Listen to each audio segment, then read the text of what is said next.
को संबल प्रदान करने का कार्य पंजाब ने किया था, लेकिन 70 वर्षों से देश ने, पंजाब ने जिन लोगों के हाथों में अपनी कमान सौंपी है, वे आज पंजाब को कहां लेकर के गए हैं। बहनों और भाइयों, एक और आप नए भारत का दर्शन कर रहे हैं, आत्मनिर्भर और विकसित भारत के निर्माण की दिशा में चल रहे प्रयासों को साक्षात दर्शन कर रहे हैं, एक भारत श्रेष्ठ भारत का दर्शन कर रहे हैं, और दूसरी तरफ कभी भारत की सुरक्षा का ढाल पंजाब आज स्वयं बेहाल है। बहनों भाइयों, आपने देखा होगा अयोध्या में 500 वर्षों का इंतजार समाप्त हुआ।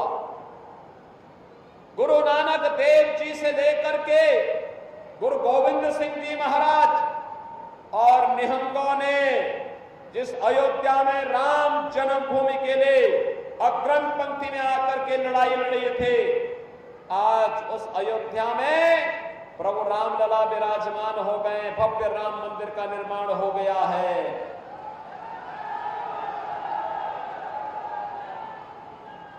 अयोध्या में राम मंदिर निर्माण होने के उपरांत बहनों और भाइयों, गुरु गोविंद सिंह जी महाराज ने तो राम अवतार पर ही पूरा एक सर्ग लिखा था।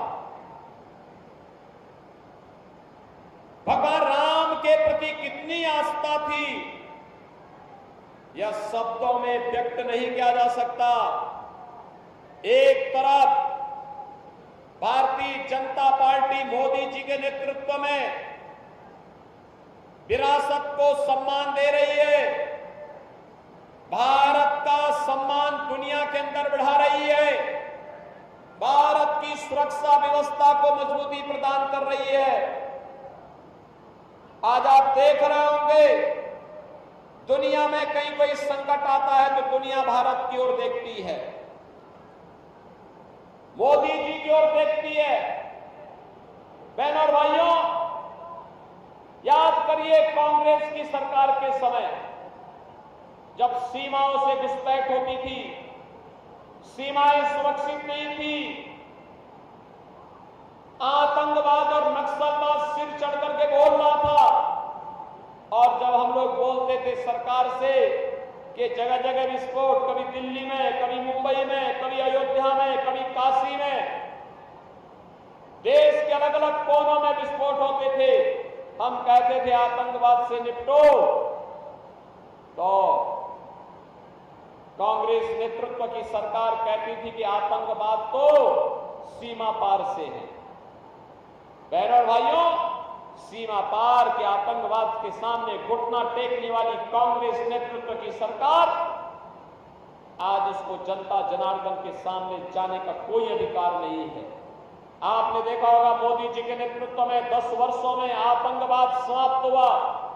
अब तो कहीं आतिशबाजी भी आप करते होंगे, तो बहनों और भाइयों, आतिशबाजी करते समय अगर पटाखा जोर से फट जाए तो पाकिस्तान पहले सफाई देता है, कहता साहब मेरा हाथ नहीं है, क्योंकि उसे मालूम है ये नया भारत है, छेड़ेगा नहीं, लेकिन अगर कोई छेड़ेगा तो उसको छोड़ेगा भी नहीं।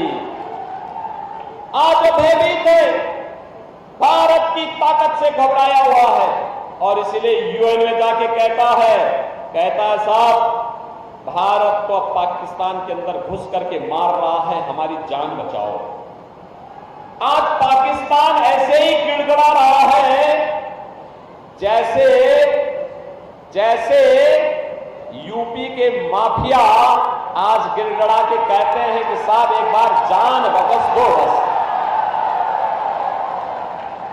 यूपी के माफिया जैसे कहते हैं साहब जान बख्श दो एक बार, बस गले में तख्ती लटका के जाते हैं थाने में, कहते हैं साहब जान बख्श दो, थैली लगा के पेट भर दूंगा, लेकिन किसी के साथ अब अन्याय और शोषण नहीं करूंगा।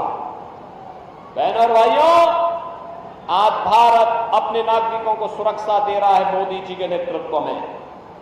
विकास के बड़े बड़े कार्य हो रहे हैं, 4 लेन, 6 लेन, 12 लेन के हाईवे बन रहे हैं।